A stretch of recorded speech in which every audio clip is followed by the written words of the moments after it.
Someone wrote in and said that my first poly relationship was a flop.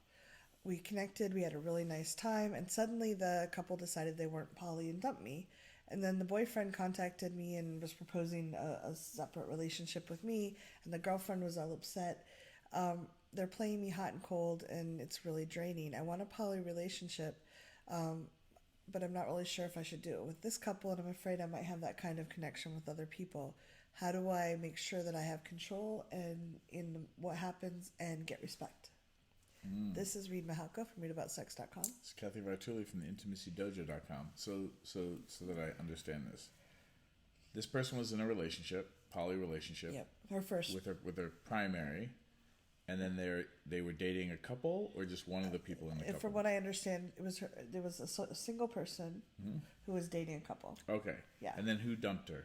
That they decided that they were not going to be open anymore. Okay. They were going to be. They leave. Yeah, but then he comes back and says, "Hey, I like you. Let's connect."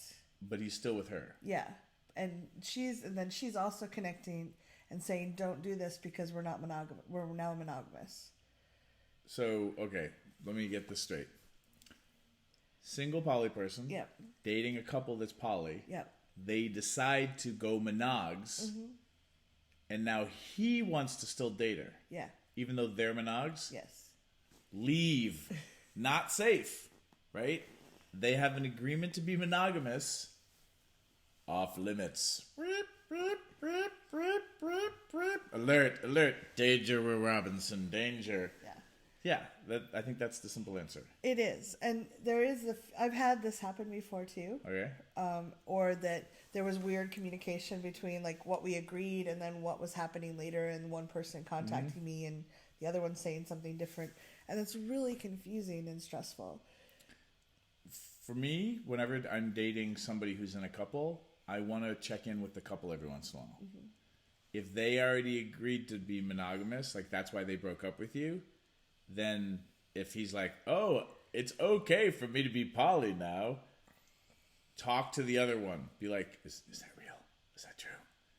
Or is that person lying? Like, it doesn't even have to be lying. It's just, can we all make sure we're on the same page about what is agreed upon? Mm-hmm. Let's sit down together and have coffee, or let me meet both of you separately if that's better.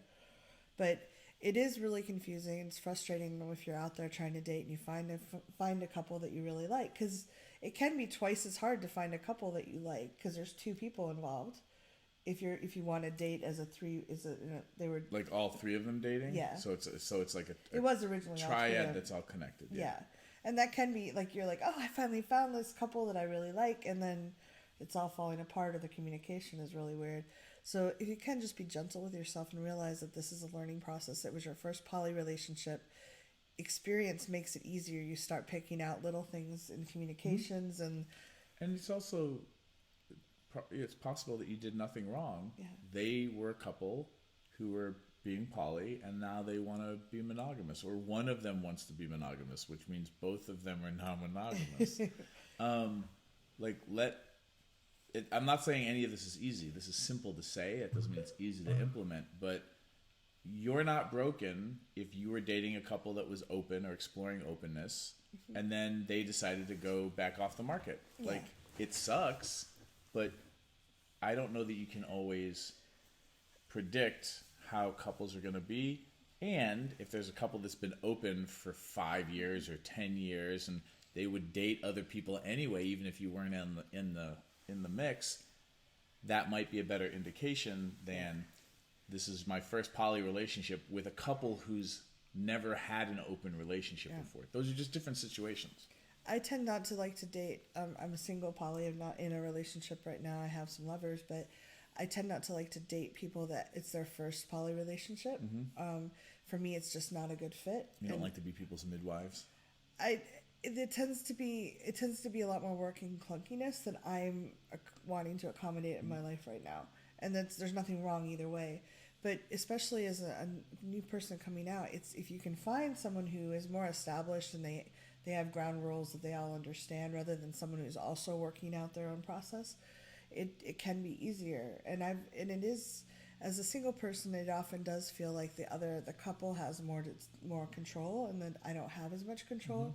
couple privilege. Some people Yeah, call and yeah, and there is often. Let's do a video about that next. that. Okay. But if you can, just be gentle with yourself and tune into what you want and what's right for you. It can feel really exciting. Oh my God, I finally found this couple that I want to be with. But remember to tune into what your needs are and what your boundaries are as well. And if you're not okay interfering with a relationship that's supposed to be monogamous, like Reid said, set a boundary, say no, thank you, and find other fish. There's some really good ones out there, I'm sure. Yeah, and it doesn't mean it's again simple advice, not always easy, and especially if you're suffering through heartbreak, or haven't been looking for a long time and haven't found anybody, and you're in a little bit of starvation kind of mode, or scarcity mode. These situations can be emotionally tough, but please don't give up. Yeah. Leave a comment.